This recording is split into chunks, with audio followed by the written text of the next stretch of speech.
Thank you for joining us at the Bipartisan Policy Center. We are here today with Senior Fellow Steve Bell and Director of Fiscal Policy Shai Ekwes.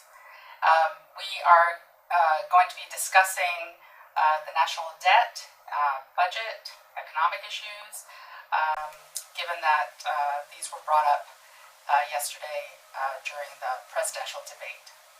So our first question, Steve, the candidates say that their economic plan won't add to the national debt. Each of them said that last night. What do you say to that? Is that possible? Sadly, it's not true in either case. One will add more, perhaps, according to every analytical thing we've done and many others have done. And the other one will add a little bit more. But, this comes at a time where deficits that have been declining the last 3 or 4 years have now bottomed out, and those deficits are climbing back up. And so I think people need to understand that if you add substantially to the debt we're already accumulating, about $20 trillion so far, that we are going to hamper economic growth, and we're going to hamper the ability of the next generation to really have the fruit of investments that we ought to be making now, but can't because of the debt. Yeah, so when Secretary Clinton says she won't add a penny to the debt, it's important to distinguish the fact that if we have any deficit, we are adding to the debt. Unless we have a balanced budget or a surplus, the debt is growing. And so I think what she means by saying she won't add a penny to the debt is saying she won't make it any worse off than it's already supposed to be. We all know that the analysis shows that, as Steve said, deficits are increasing significantly, and we're getting to a point where eventually it'll be unsustainable. And so we're at 77% debt to GDP ratio now, debt to the size of the economy. That's already going to go up to 86% over the next 10 years. So what she's saying is she won't let it go any higher over the next 10 years, and her proposals are paid for. That is better than Mr. Trump's standard that he sets, which is that percentage would go up to about 106% of GDP, 107% of GDP, according to the Committee for Responsible Federal Budgets analysis. But I think that in the large scope of things, neither of them are really addressing the fundamental issue that our spending and revenue are not matching, and we need to make significant changes to get that debt burden under control in the future.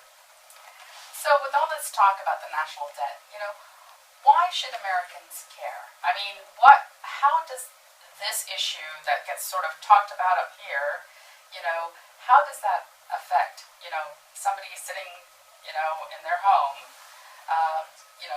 watching the debate and thinking, well, how does this affect me?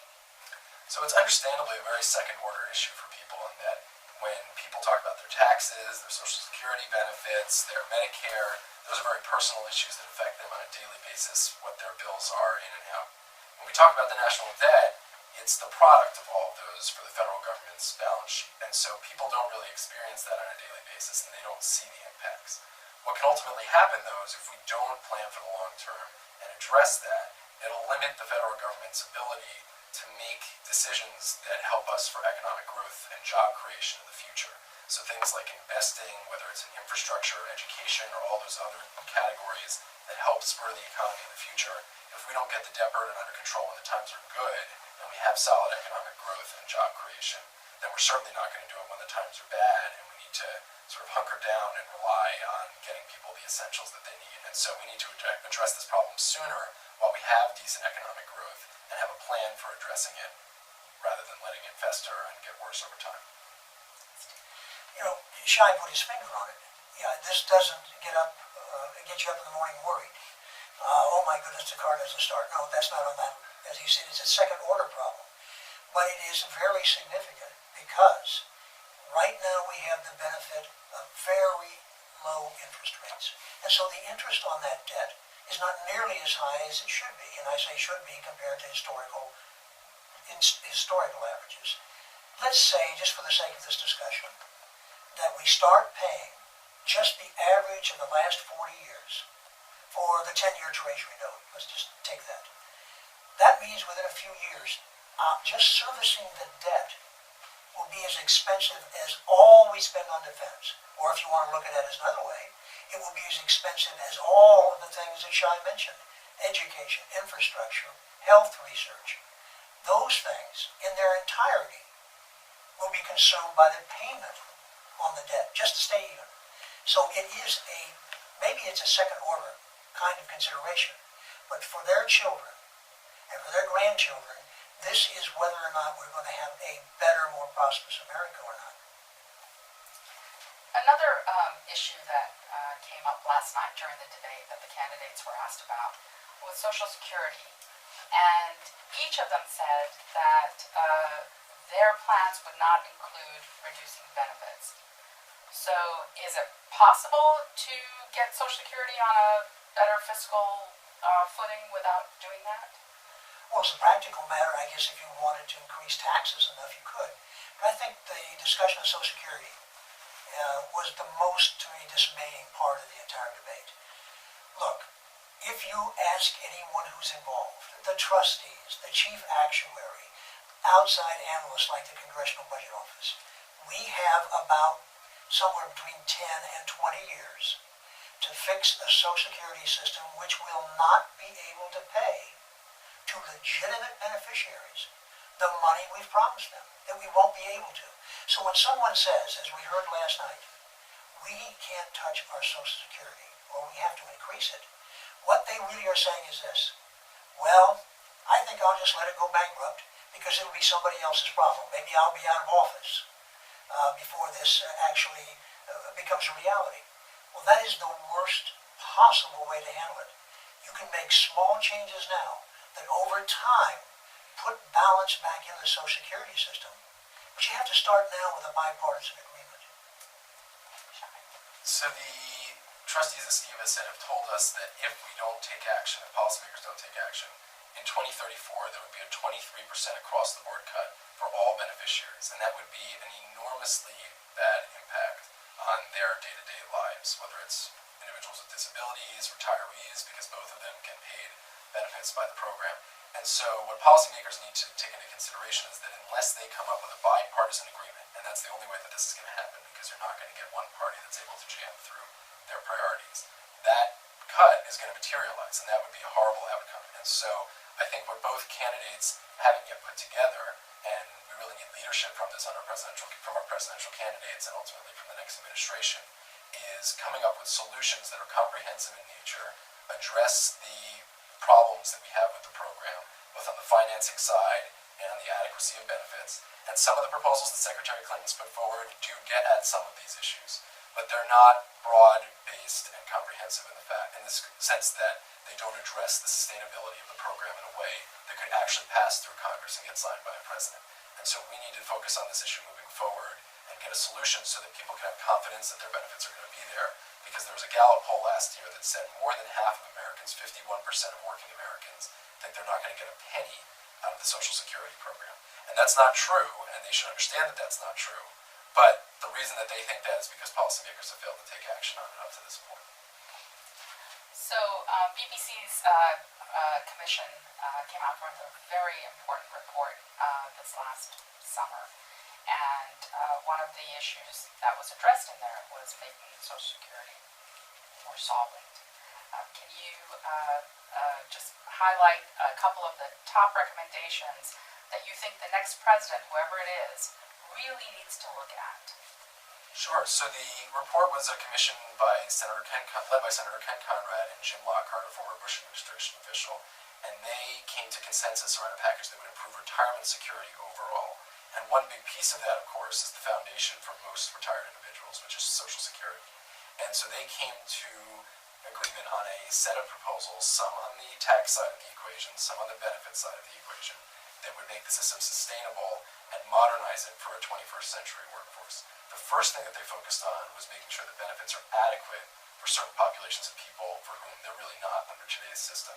And the two main classes of people that they focused on for that were lower income individuals, especially those who are not consistently in the workforce, work part-time, had trouble maintaining their attachment, and those individuals often only get $500, $600, $700 a month from Social Security, and that's just not enough to get by on in retirement. It's well below the federal poverty line.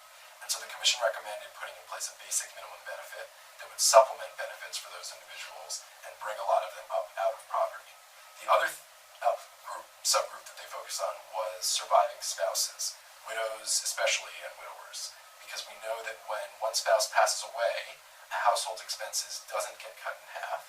But the way that Social Security works now is that when one spouse passes away, you only get to keep the greater of your or your spouse's benefits. And that can mean up to a 50% reduction for individuals.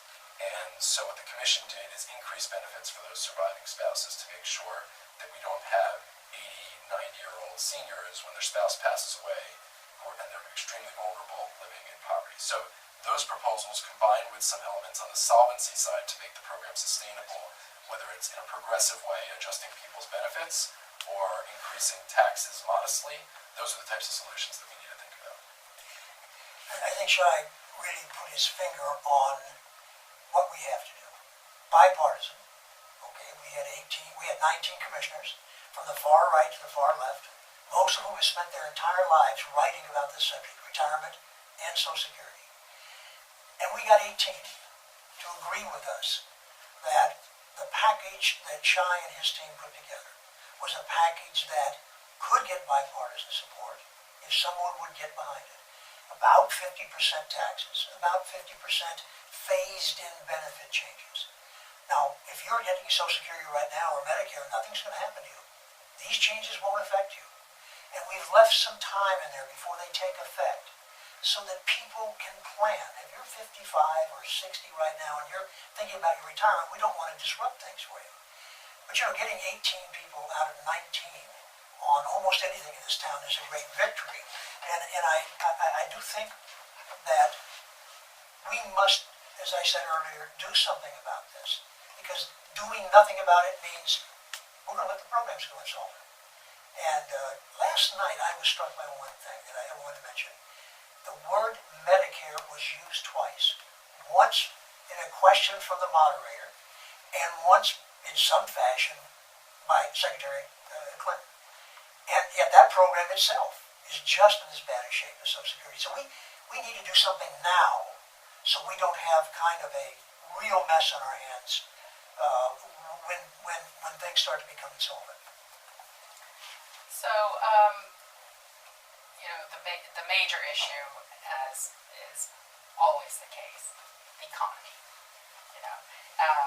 The candidates have put forward, different plans, but whoever becomes the next president, from your point of view, what can they do to actually ensure that economic growth continues? They have a very, very serious challenge. The numbers thrown around last night really are kind of fanciful or kind of fantasy land. We are at about 2% new normal growth in the economy. We're all used to 3 to 3.5%. But demographics is against us. Because we are an aging society, more people are not working. Because we have, to be honest with you, not reinvigorated manufacturing, the jobs we used to have for people to get up that economic ladder don't exist. So number one, above all, is education. And we have to and the tough part of this is we have to re-educate people in their 30s or 40s who've lost their jobs because of the Great Recession and find out that they don't have the skills they need anymore. So that's number one. And number two is this. We have to be honest with the American people. If we are going to stop immigration, we are going to continue to have slow growth. Whether it's Japan, which has no immigration to speak of, or whether it's other countries that are facing immigration challenges now that they don't like in Europe, those are even worse off than we are as far as growth. So we know the relationship of bringing in new, young people with new ideas. And I think it's important to remember this. About 60% of all of the great ideas out of Silicon Valley the last 20 years came from immigrants. Yeah, I'm glad you asked about economic growth because I think that's, at PPC we focus a lot on fiscal policy and the long-term sustainability of the budget. But just as, or even more important for the time being, is really investing in the future and getting the economy moving at a faster rate. I don't think it's possible to get it moving at a 5%, 6% rate because of the demographic challenges that Steve spoke about, the productivity slowdown that we've seen, but I think we do need to put in place policies that try to combat that. Some of the policies that you heard from the candidates last night do try to get at some of those challenges, whether it's education, infrastructure investment, which actually both candidates have said is a priority for them, families type policies that allow people to be more engaged in the workforce. So those are the types of investments that we need to make for the future, cognizant of our fiscal challenges that lie ahead, but that can really help spur the economy for the time being. Well, thank you for joining us at the Bipartisan Policy Center. If you would like to see more of the work that Steve and Shai and the economic team here has done, please go to our website at bipartisanpolicy.org.